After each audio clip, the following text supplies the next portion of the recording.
जन्माद्यस्य यतोऽन्वयादितरतश्चार्थेष्वभिज्ञस्वराट् तेने ब्रह्महृदाय आदिकवया मुह्यन्ति यत्सूरयः तेजो वारिमृतां यथा विनिमय यत्र त्रिशर्गो मृषा नाम्नः स्वेन सदा निरस्तकुहकम् सत्यं परं धीमहि सत्यं परं धीमहि सच्चिदानन्दरूपाय विश्वोत्पत्त्यादिहेतवे तापत्रयविनाशाय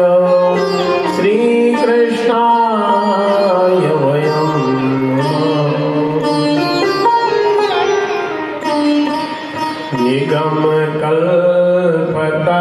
निगमकल्पतरोर्गलितं फलम् सुखमुखादमृताद्रवसंयुतं पिबत भागवतं रसमालयं मुहुरहो रसिका भुवि भावुका मुहुरहो रसिका भुवि भावुका।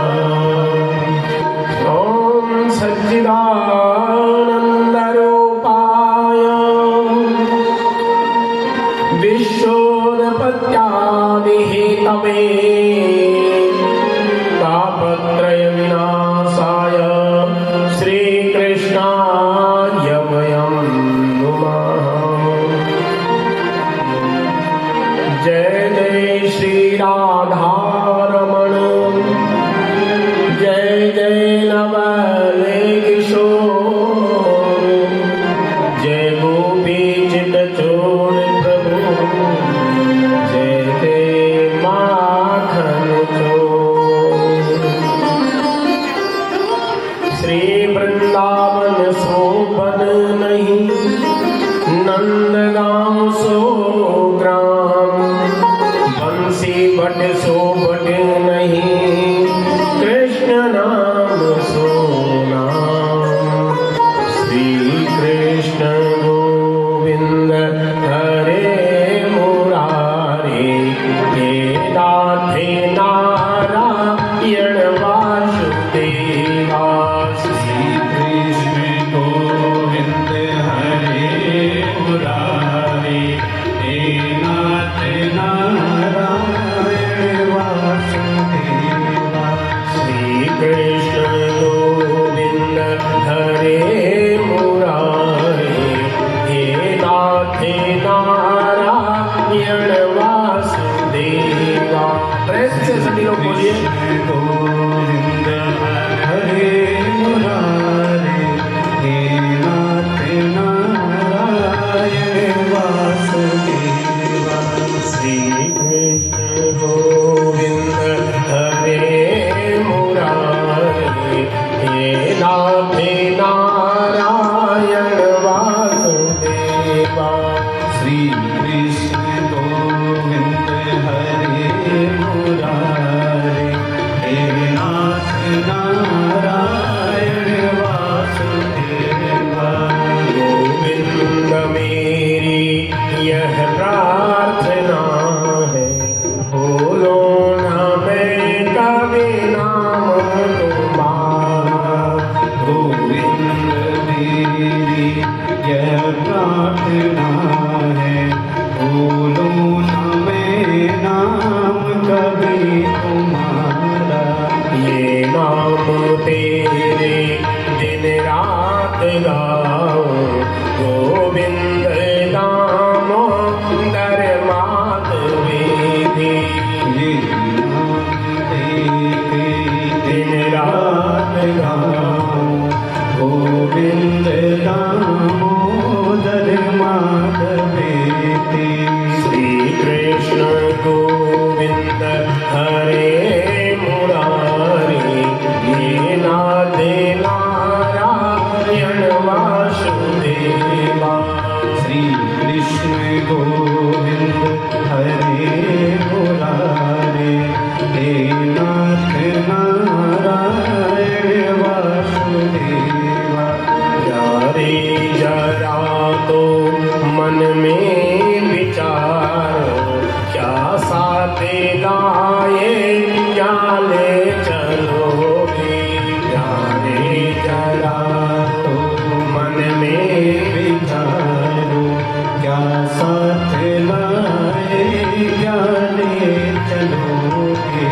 जावेगा साथे सदा तुम्हारे गोविंद दामोदर माधवेति सदा तुम्हारे गोविंद दामोदर माधवेति। श्री कृष्ण गोविंद हरे मुरारे हे नाथ नारायण वासुदेवा। श्री कृष्ण गोविंद हरे मुरारे हे नाथ नारायण वासुदेवा। हे वासुदेवा हे वासुदेवा हे वासुदेवा हे वासुदेवा हे वासुदेवा हे वासुदेवा हे वासुदेवा हे वासुदेवा।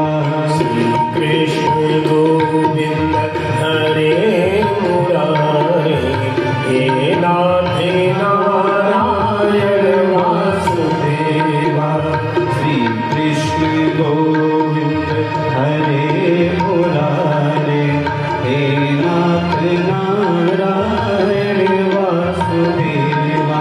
श्री कृष्ण गोविंद हरे मुरारे हे नाथ नारायण वासुदेवा। श्री कृष्ण गोविंद हरे मुरारे हे नाथ नारायण वासुदेवा। बोल भागवत भगवान की जय। प्राग पर ब्रह्म अखिलेश्वर भगवान की साक्षात वांगमय प्रतिस्वरूप श्रीमद् भागवत महापुराण करुणा वरुणालय भगवान श्री नारायण श्री कृष्ण की साक्षात वांगमय प्रतिस्वरूप श्रीमद् भागवत महापुराण सप्ताह ज्ञान यज्ञ जन्मांतरे भवेत् पुण्यम तदा भागवतम लभेत्। जब हमारे जन्म जन्म के युग युग के पुण्यों का उदय होता है तब हमें श्रीमद् भागवत शास्त्र श्रवण करने को मिलता है। और ये शास्त्र साधारण नहीं है, ये साक्षात भगवान का वांगमय प्रतिस्वरूप है। तो आज बड़े सौभाग्य की बात है, बड़े आनंद की बात है और बड़े प्रेम की बात है कि हम सब लोग यहाँ पे एकत्रित हुए हैं और इस दिव्य ग्रंथ का श्रवण करने आज हम प्रारंभ कर रहे हैं। श्री सुखदेव जी के मुख से निकला हुआ ये अमृत है और इसको जो भी मनुष्य श्रवण करता है वो संसार रूपी इस ताप से, इस संसार रूपी भय से, संसार रूपी अंधकार से वो मुक्त हो जाता है। जन्मांतरे भवेत् पुण्यम तदा भागवतम लभेत्। और बहुत भाग्यशाली होते हैं वो लोग जिन्हें भगवान की दिव्य कथाएं श्रवण करने का अवसर मिलता है। भाग्योदयेन बहुजन्म समर्जितेना सत्संगमं च लभते पुरुषो यदा वै। अज्ञान हेतु कृतमोहमदान्धकारं नाशं विदाय हि तदोदयते विवेकः। जब हमारे जन्म जन्म के पुण्य का उदय हुआ है तब हमें ये ग्रंथ श्रवण करने को मिलता है। हमारा ये जन्म क्यों हुआ है, इस जन्म का उद्देश्य क्या है, इस जन्म का लक्ष्य क्या है, क्या इस संसार की संसारिक प्रपंचों में फंसा रहना ही यही हमारा कर्तव्य है। हमारा परम धर्म क्या है, भगवान ने अगर हमें मनुष्य जन्म दिया है तो किस उद्देश्य से दिया है, इसका सही अर्थ क्या है, ये भागवत जी से हम सीखने को मिलेगा। और सर्वप्रथम जब भागवत श्रवण करें तो पहले भगवतमय बनना पड़ेगा। वैष्णव पथ को स्मरण करते हुए उन भगवान में अपनी निष्ठा को अर्पण करना पड़ेगा। और जब आप अपनी निष्ठा को भगवान में अर्पण करेंगे तब आप भागवत जी को जान पाएंगे। क्योंकि भागवत साधारण नहीं है। सुखमुखाद अमृताद्रव संयुतम, ये सुखदेव जी रूपी तोते के मुख से निकला हुआ अमृत है। और हम भाग्यशाली हैं, पुण्यशाली हैं जब हमें आज ये शुभ अवसर मिला है। तो भागवत की चर्चा करने से पहले कुछ नियम होते हैं कथा श्रवण करने के, पहले वो जानना बहुत जरूरी है। कथा को श्रवण करने से पहले आप अपने मन को श्री कृष्ण के चरणों में लगाइए। जब तक आप भगवान के श्री चरणों में अपने मन को नहीं लगाएंगे तब तक भागवत का महत्व नहीं समझ पाएंगे। श्री कृष्ण चरणारविंदम, श्री कृष्ण के चरणों में अपने मन को लगाना है। क्योंकि जब भगवान श्री कृष्ण इस पृथ्वी को छोड़ के चले गए थे तो भगवान जी से जब पूछा गया कि धर्म किसकी शरण में जाएगा तो कहा गया कि श्रीमद् भागवत साक्षात वांगमयी मूर्ति। भगवान जी ने कहा कि मेरी साक्षात वांगमय मूर्ति है, ये मेरा श्री विग्रह है। ऐसे दिव्य ग्रंथ को श्रवण करने का अवसर हमें प्राप्त हुआ है। और ये अवसर किसी न किसी के माध्यम से ही मिलता है, ये एक की वजह से नहीं है, ये भगवान की कृपा है। और भगवान ने प्रेरणा दी और एक को प्रेरणा दी और एक से सभी तैयार हो गए। और संयम से रहना है। 7 दिन तामसिक भोजन नहीं खाना है। 7 दिन तक किसी के साथ क्रोध नहीं करना है। 7 दिन तक सत्य मार्ग पे चलना है, असत्य का त्याग करना है और मोह का त्याग करके और संसारिक प्रपंच से मुक्त होकर के निरंतर भगवान के श्री चरणों का स्मरण करना है। और यजमान परिवार जिन्होंने इस आयोजन को कराया है, साहू परिवार, न जाने भगवान की कितनी बड़ी कृपा हुई कि आज उनके द्वारा ये श्रीमद् भागवत महायज्ञ इस संतों की भूमि महाराष्ट्र में पुणे नगर में ये हो रहा है। जन्मांतरे भवे पुण्यम, और जब जन्म जन्म के पुण्यों का उदय हुआ है तो उनके जीवन में ये सूर्य उदय हुआ है। भागवत रूपी एक सूर्य उदय है, कोटि सूर्य के समान है। जैसे करोड़ों सूर्य एक साथ उदय हो जाते हैं, उसी प्रकार से भागवत श्रवण करने से ये जन्म सफल हो जाता है।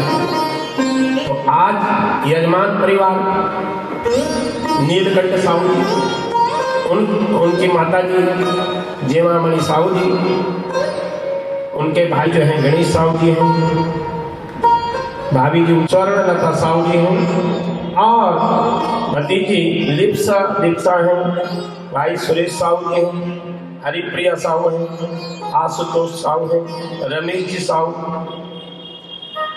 विशेषमिता साहू और वेदांशी साहू, ये सारे परिवार के सदस्य हैं। और इनके साथ में ज्यादा परिवार हैं जिन्होंने इस आयोजन को किया है।